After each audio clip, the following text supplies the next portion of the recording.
Howdy y'all, this is AR Cavally and welcome back to my channel. Last time our intrepid group of travelers in 2300 AD had defeated a group of mercenaries that had been hired to kill them, and probably one of the most important things that they found out about what was going on was the fact that someone in the French government was after them. So now, at least the question as to whether or not they should go and work with the French authorities or whatever. It's very, very unlikely that they're going to want to do that. So now, and this makes Stefan happy. They have agreed that they're not going to try to turn themselves in to the French, that they need to either get to Germany or get to the German colony, which of course is what Stefan kind of wants. But I don't think anyone else is necessarily wanting to take their bullet-riddled hovercraft around the planet to get there, when their Rebco folks are there, their representative in the corporate headquarters for Beta Canum Fanaticorum it's right there. However, that area of sea in between is a little rough. So anyway, they're still kind of deciding what they want to do exactly. They are fleeing the area, but at the end of the last session, we rolled this double 4, and again using this using these oracle tables in this product, which I like very like pretty well.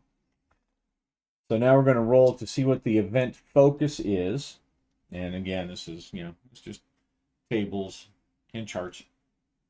Oracles 1. All right, so it's a remote event. Okay, that might get interesting. It might make it easier here because they may not have to deal with it for now. And is it going to be positive or negative? 4 through 6 is it's a positive spin. All right, negative spin.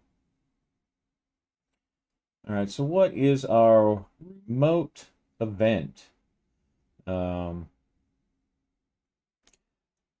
go ahead and use our verb and noun table. The deck of cards that I have has those things on it too, but it just seems a lot easier for me to use these tables. So, all right, so our verb is yield. Noun. Yield environment. So it's a negative. It's a remote event. So what I'm thinking, since it's negative, it's remote, but it still has something to do with our guys. I think it's going to have something to do with in a negative way, with them trying to get across this strait to get to Adrian. So it's going to be negative. And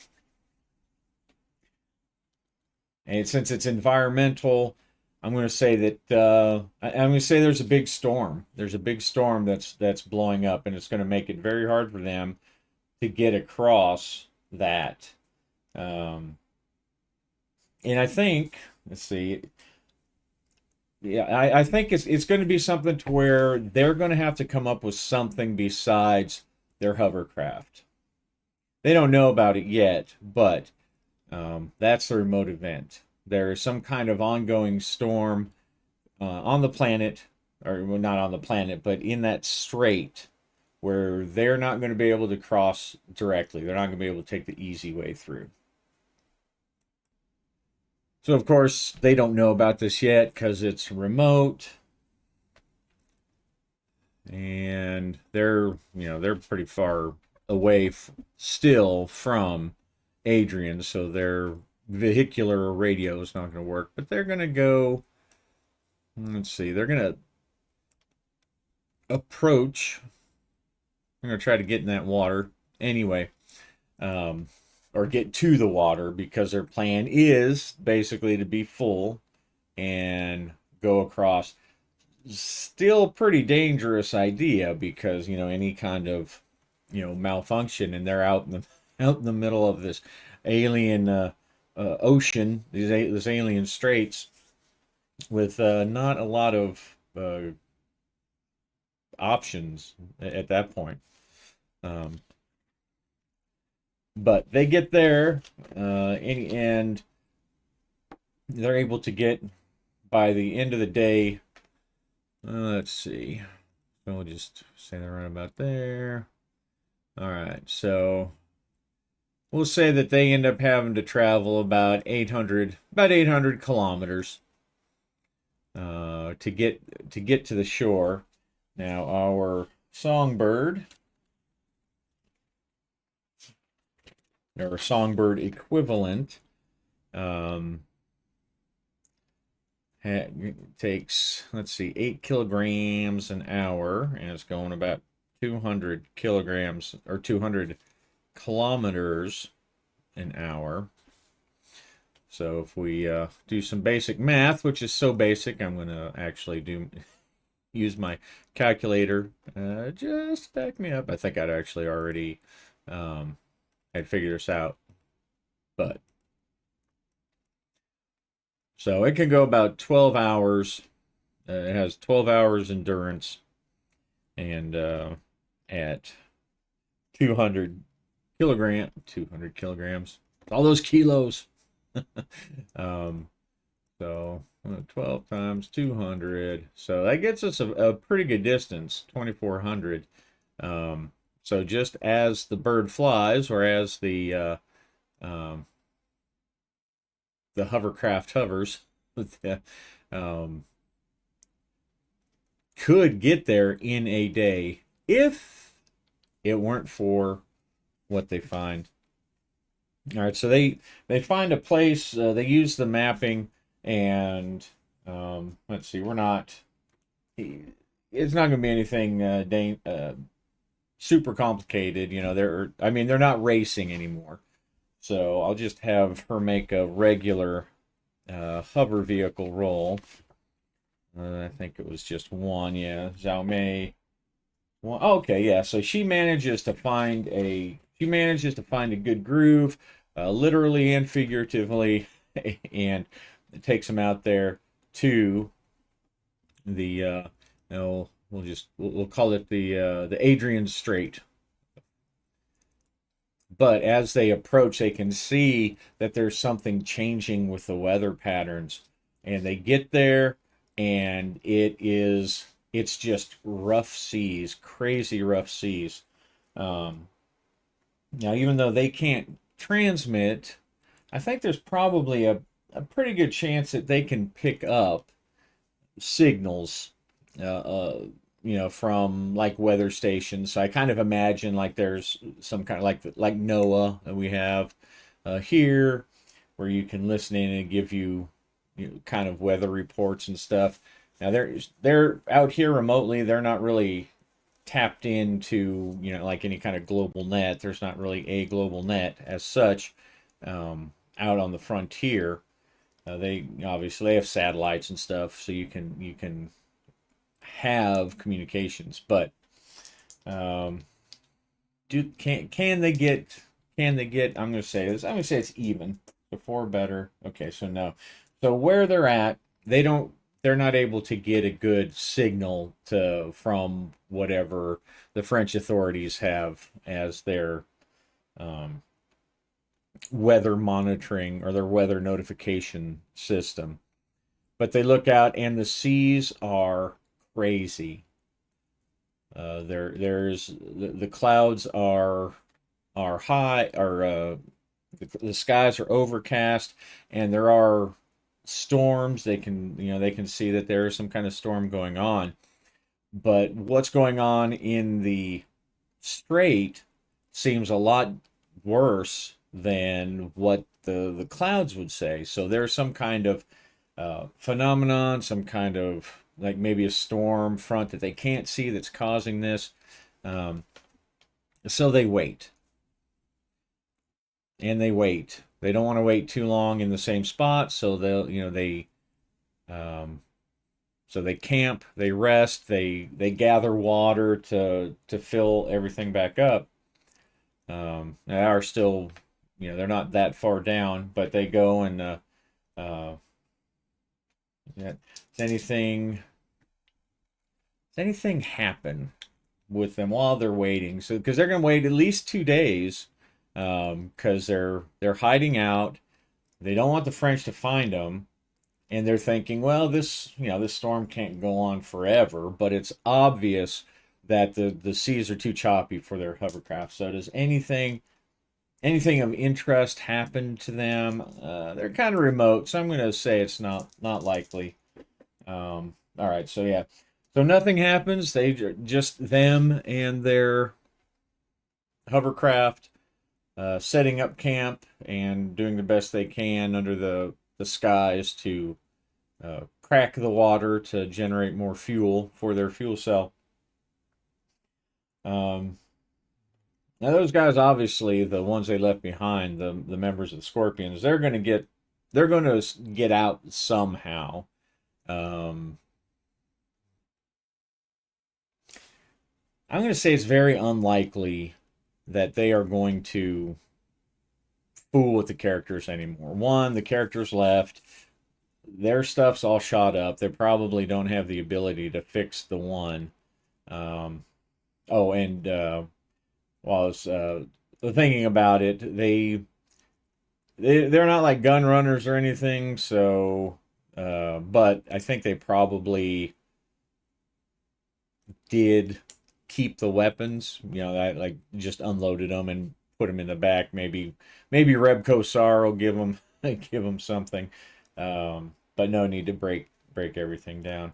The other option was to throw them into the burning songbird. All right, so unlikely.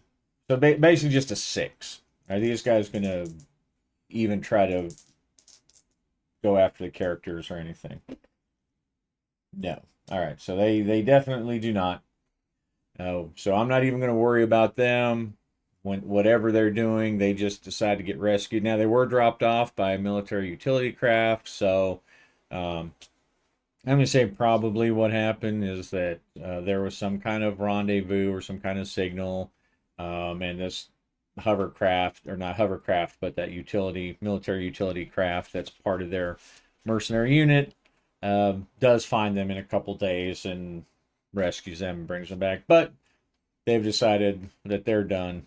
They've already lost too much and they don't even know why. So we're just going to write those guys out. Although I might keep that NPC around. You know what? I bet I will. I'm going to go ahead and I'm going to mark him on my NPC list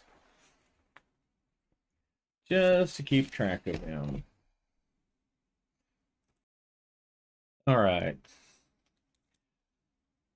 All right. So after 2 days, it's apparent that they're going to have to do something else. They're getting a little worried about somebody maybe closing in on them. They're still, they're trying to avoid any kind of French connections because, of course, they know those people are going to get free at some point and are going to report back. And who knows what this shady French connection, this French, the French connection, the shady French um, intelligent asset or whatever who hired them. Who knows what they're going to do? So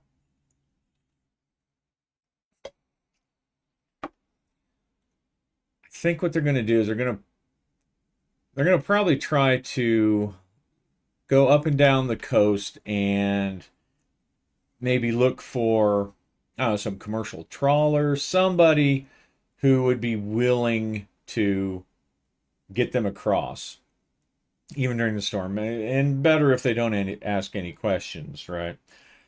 Because obviously their songbird is full of bullet holes. let's see. Do they find do they find such a person like a small so we know from our beforehand, that from the old guy that there are people, the old guy in the valley, that there are people who do sometimes live remotely. Um, and with this Soissons being being there, there's a there's a good chance that there are some kind of local fishermen or farmers or whatever that live outside the city, live outside that colony to help. Um, let's see. And I think the planet actually does have, I think it said something about fish. Let me I don't guess I really need the detail, but if they're, it seems to me that somewhere in here it mentioned, oops, sorry, that's beanstalk, that there were some kind of fishy bits. So let me take a quick browse. Okay, so here, like right in the beginning, it talks about a place called New Woking, um, which is a fairly new community in which the feasibility of fishing Beta Canum seas is being tested, and it has a fleet of fishing boats. So I'll say that there might be some small ones, maybe some experimental ones, but probably people with boats. Even if maybe they run a farm or raising cattle and then use the boat to get to some place to maybe dump their stuff off. Um, all right. So anyway, do they find something like that nearby? I'm gonna say it's unlikely, meaning they'll just have to like keep searching. But so five or six they do. Okay, so they do. All right, so they find. Uh, we'll say it's a small. We'll say it's like a small trading, not like really a trading village, but they find some docks, and on it are they find a place where this is where the some of the local farming communities bring their goods, and then they ship them over water to well, I guess they would probably either go to Adrian or Soissons. They could get to both of them if they're roughly right here. It's about the same, and Adrian has, it has corporations that can pay for food and goods and everything. Um, so they do have a place. So they're gonna. Now, what do they want to do?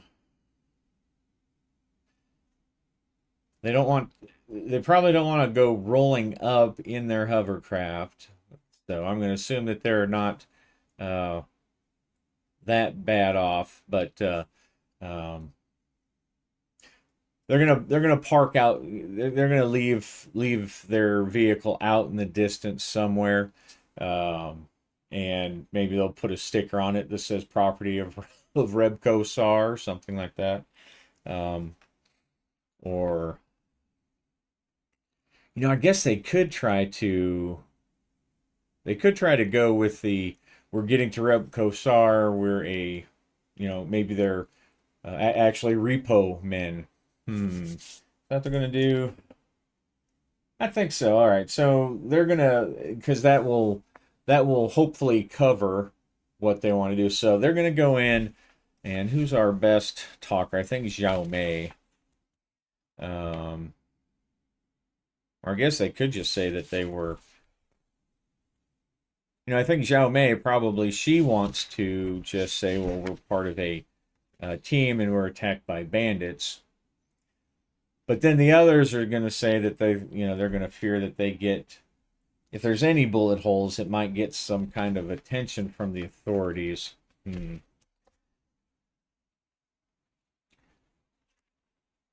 So I think they're probably just going to see if they can hire either. air or boat from this transport area.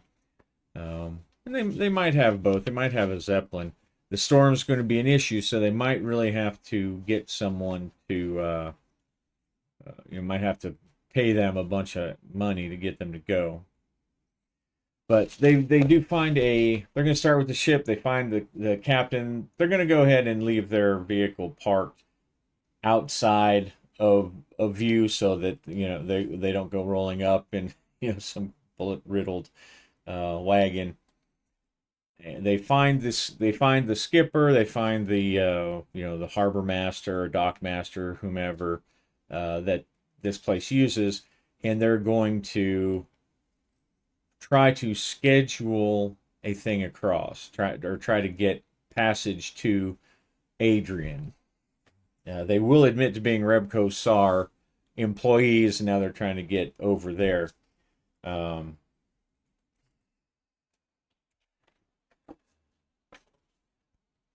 let's see. Are they able to find someone who can? Maybe. Well, let's see. We'll give Zhao Mei, who is uh, she's good looking, and she also has a pretty high eloquence and speaks all the languages. So I'll have her make, yeah, just an eloquence role, and she also knows. Okay, she also is skilled in bureaucracy, so and psychology. Maybe I should have had her roll something when they were doing the interrogation. Now that I think about it, I think I meant to, and then just forgot because Gordon was getting what he needed to. But we'll give her an eloquence roll to see if she can get them to go across. Now the seas are too stormy for the hovercraft, but maybe not for a sea craft, especially with a little bonus thrown in there. So how does she do? How does she do? Okay, so 5, 6, 7, 8. Eloquence bonus of 3. Um, all right, so she does manage to find someone who's willing to go across. Um, is he willing to go across with the big storms? He explains to them that this happens sometimes. That there's actually a big storm that I will say the storm actually forms way up here, and just because of the way the strait is set, it even though it's thousands of miles away, it causes bad storms and currents all the way through here, and that's it. I'm gonna say it's likely that he'd be willing to go maybe for a little extra. Oh no, so he will not. Um, all right, so he's not, but or he won't, but he knows someone who will. But that person's he's not always above board. He's kind of crazy, but I bet he'll go. But it will be expensive. So this captain takes them over to somebody who he's kind of a young, crazy looking, not crazy like mad looking guy, but he looks like he's some kind of you know extreme sport kind of daredevil kind of young guy, and he's got a ship, a boat. It's got the hydrofoils and it's all tricked out and looks super cool. And he's all très chic and everything. And he says, "Yeah, I'll get you there. It's going to be a rough ride, but it'll cost you." Let's see. Let's see what normal travel costs are across the water. And one wasn't too bad.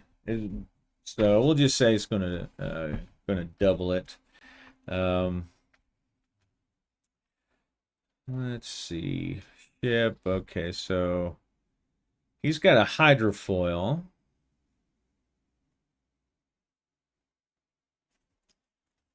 Um, So it's a fast hydrofoil, so it's like uh, it's it's going pretty it's gonna go pretty fast. So it goes 150 kilometers per hour.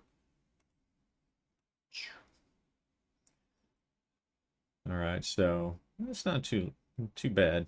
He'll get there pretty quick. All right, so he's gonna charge them 1,000 Uvir to take them all across. Of course, what? That's crazy. Hey, I'm crazy. Do you want to go or not? I don't need to go. All right, so they're going to try to I'm going to try to talk him down maybe a little bit. I don't know if he'll be really up to that. We'll let Zhao Mei give it a shot. Let's see. I won't say it's going to be kind of a difficult role because he knows he's got them and he's crazy and it is dangerous. It will be a little dangerous. She able to. Whoa! Look at that. All right. So she, using a mix of her feminine wiles and her expert knowledge of psychology and anthropology, um, manages to get that down to, let's see, we'll say, okay, we'll say half. So 500, but nothing less. And he says that with the storms, it'll take, um, it'll take most of a day. It'll probably take all day. Hydrofoil is fast, but if the storm gets too big, it's going to be too dangerous. So, um, he says we will let me prep and we'll leave tomorrow morning first thing. See if anything untoward or interesting happen. No. All right. No, but that one there's the but. No, but somebody's starting to get a little nervous. You know what? I think what we're going to do is we're going to have we're going to have a little conflict roll. See what's going on here.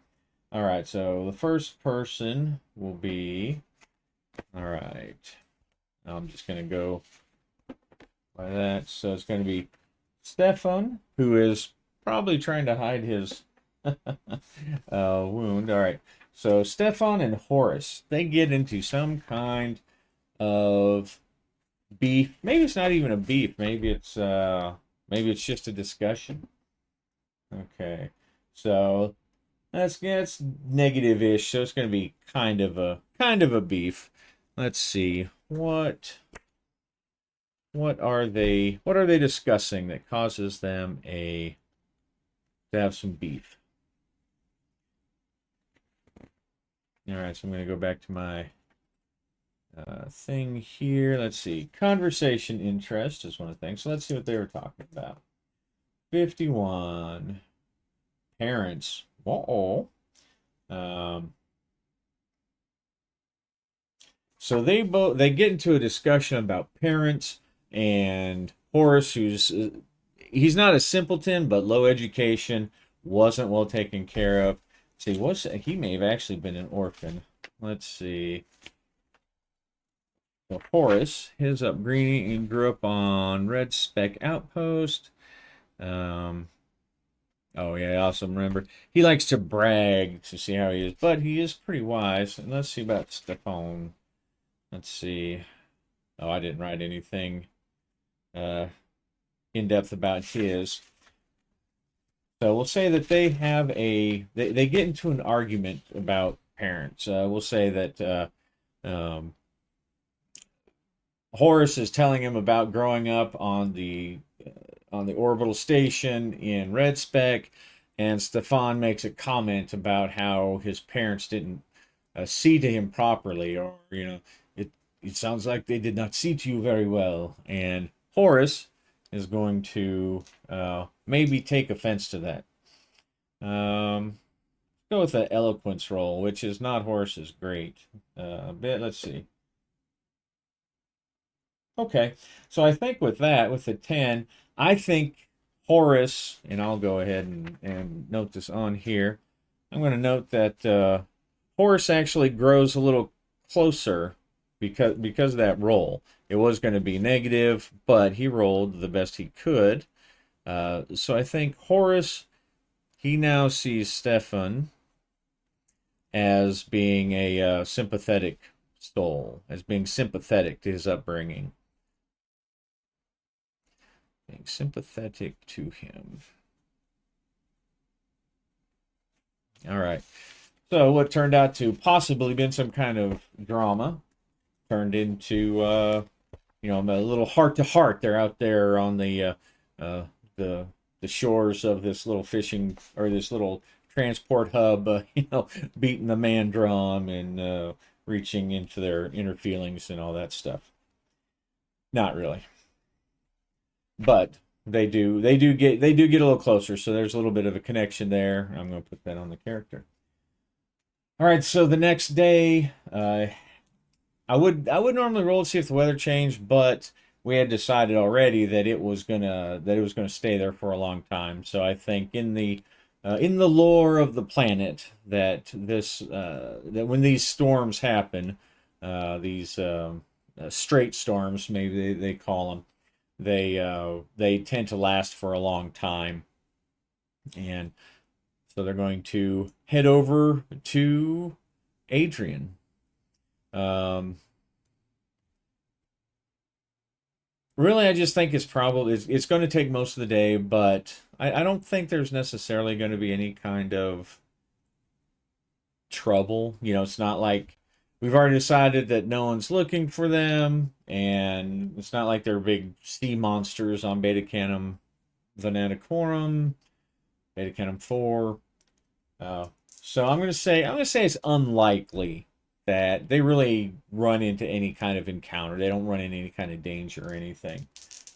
But it could be like a mechanical issue too. So, but even though this guy's crazy, he probably is one of those kids who really takes good care of his vehicle. He loves his boat, and he loves to show it off. It's all probably all polished and everything like that. So I'm gonna say that there's not a good chance of anything interesting happening. All right, so yeah, so no, nothing happens. It's just a rough boom boom, and he is going to take some enjoyment at their discomfort. In fact, I think I'll just for the fun of it, I'm going to see if any of our guys get seasick. Uh, all right, Stefan. So I think this will just be um, yeah, I guess we'll just use endurance. I guess we could use determination, but when you get sick, there's no determination about not barfing. Okay. All right, so let's see about Stefan. All right, so he manages to go, um, living in maybe those years flying zero G ships. He's able to take care of it. Zhao Mei, let's see. All right. No, now she was on a contact team, so this is probably not her first role or her first time, but you never know what kind of planets she was on. All right, so she's fine too. She's up there uh taking notes, taking readings. She's a scientist, and so while she's doing that, she's still taking whatever sensors she can take. She's playing with her drone and filming things, looking to see if there's anything on the ocean that she can see. All right. Um, all right, Gordon.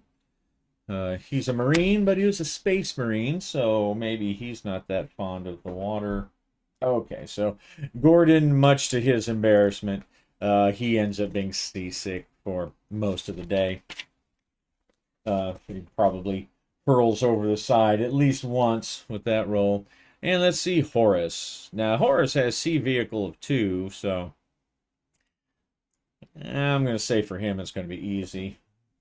Yeah, so he's had better days of it, but he has Sea Vehicle of 2, so he obviously has spent plenty of time on the water. so the trip does not bother him. And we'll just keep the same icon. So here in the Beanstalk, there's a kind of a little narrative vignette about getting to Adrian, although it assumes left from Soissons. Um, so they rode the hydrofoil from the transport hub to Adrian. The crossing took about 8 hours, but they had slept for most of the trip. So he was rested well enough to remain on the deck. All right. So I guess I need to rephrase that. So it does take about 8 hours. I said it'd take longer than that because of the storm. Um, they arrived at Adrian's Harbor, and I'll just read the. How can I describe the beauty of the first sight as we rounded the point and Adrian suddenly lay revealed before us? The city had been laid out with just this view in mind. Cobalt blue water lapped a beach of brilliant white sand. Just beyond that, the slender spires of public buildings rose like prayers from emerald parks and gardens. Further back, a protective curve of mountains rose gently to form a backdrop to the city proper. Their gentle gray slopes bore a dusting of low green shrubs and were dotted with the magnificent homes of the people who lived and worked here. But as we drew closer, I could have wept with disappointment. I began to recognize that many of the buildings had windows which gaped emptily. There were sections of the city where streets had been laid out, but homes had never been built, or they had been begun only to let fall to ruin. These outlying areas did not convey a sense of being merely unfinished, but of neglect. I was struck by the thought that despite the beauty of the beach and the city proper, Adrian was slowly dying, slowly sinking into decay. And for a moment, I felt that just as this city, which had been intended as a tribute to man's glory, was decaying, so must all of his efforts come to ruin. I turned my back upon the city and went below to gather my things. So, there you go. There's a little narrative of what it's like to ride a hydrofoil into Adrian. That's pretty cool. All right, so they get to Adrian, and of course they're arriving unannounced, and so they are there to speak to Nigel Strawn, who is the Rebco their Rebco rep. Now he's not expecting them because they're supposed to go back to Premier and get return their gear and drop the stuff there. He's not expecting them at all. Um, so I think in order, of course, the boat driver, he finds himself a nice place to hang out after he talks about how great of a boat pilot he was, and whoa, how about those waves, bro? And he's going to go find himself a place where he probably has made this trip before, so he's going to go find his normal digs and maybe hit the local rundown bar, the maritime bar, and then find a place to sleep.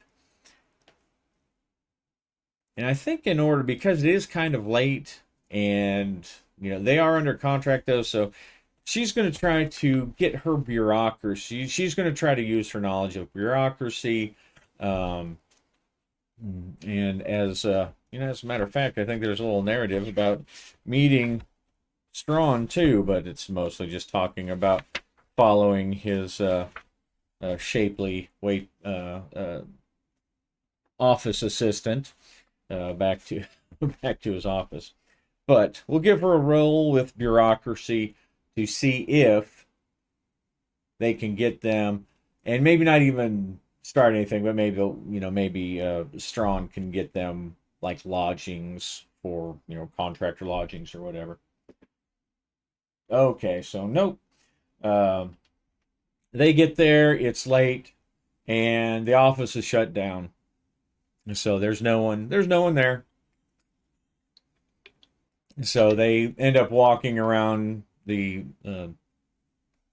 dilapidated, abandoned seeming Adrian, Adrian, and they find a place to sleep. They go out and they eat, and then come back the next morning. Anything interesting happen? I'm gonna say probably not. No. And now they go back the next day, and now they've got the attention. I'm not gonna make them. Well, she's going to use her bureaucracy again to see if they end up having to wait. They're obviously going to see him today, because stuff's kind of important. Okay, all right. So um, Xiao Mei, using her uh, best, uh, her brightest smile and her best speaking mannerisms, uh, manages to get them an audience, an appointment. How about that? Uh, get an appointment with Nigel Strawn, the Rebco rep. And there's a lot to tell. They do, of course, they've lost the vehicles. They lost both vehicles, one completely destroyed, um, and the other abandoned and left with bullet holes out at that transport hub or whatever. Um, so these things are insured. So he's not worried about that. He's your typical, mover shaker kind of personality. But he seems somewhat genuine. He wants Rebco to do well, and he wants his people to do well, and he wants to climb the ladder too. But he's not some inimical, backstabbing corporate guy or whatever. Yeah. And so he listens, he fills out reports, they spend all day taking like basically depositions. They have someone from the legal team come up, um, and they provide, they had films of what they found, and Stefan gives him the box and says, this is a spy package, this is a surveillance packet from the satellite, the French satellite. Now Nigel, of course, he's kind of got like the tiger by the tail. It is something really big. It's not something they really want to get involved in, but um, he does. He offers to keep them there. They can stay, while he works things out with the French authorities. Um, and also bringing in, of course, he's contacting uh, the corporate reps, the higher ups and stuff, because some people who are contracted for them were attacked. Of course, he can't do anything about the whole French intelligence person hiring the mercenaries. There's no proof except some guy who had a head injuries, testimony, which of course all that was recorded because they had all those cameras and were recording everything. Um, so let's uh, let's see in general, just in general terms, how convincing, how eloquent. So we'll use Jamais again. All right. So she uh, she points out the important things. She doesn't exaggerate. She doesn't lie. She just gives the straight truth. And so he is convinced. He's convinced of the truth. He believes their story completely. So he is fully on board. Oh, you may not be able to see that in the glare, but that's a nine. Uh, um, so he's on board completely, and Rebco is fully supporting their contractors, and so they do end up staying here for a couple of weeks, kind of on Rebco's dime, so they hang out and they have some fun, they explore the poor sad city. But while they are docked some hey guys, it's supply. Can't nothing I can do about it. Um, they do get they get some bonuses for that because Rebco is going to just contact the French and give them their thing back because they don't want anything. They don't want any trouble with them. Um, and I think that's where we'll call this adventure. I think it went pretty well. Turned out all right. They, Stefan got shot.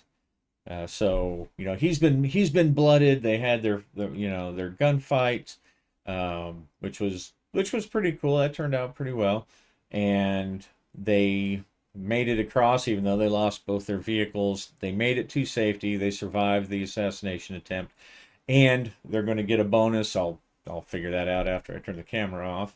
But anyway, I thought that went pretty well. I thought the solo aspect went pretty well, and like I said, I've done a review on this on my other channel if you want to know more about it and using it more fully. But uh, that was great, and I had a fun time, and we'll see what's going next. I will probably, since they're there already and they've proven themselves, uh, especially in the face of danger, I think I will probably have them go through the Beanstalk campaign. So anyway, hope you had fun. Tell me what you think. I enjoyed a lot, and happy gaming.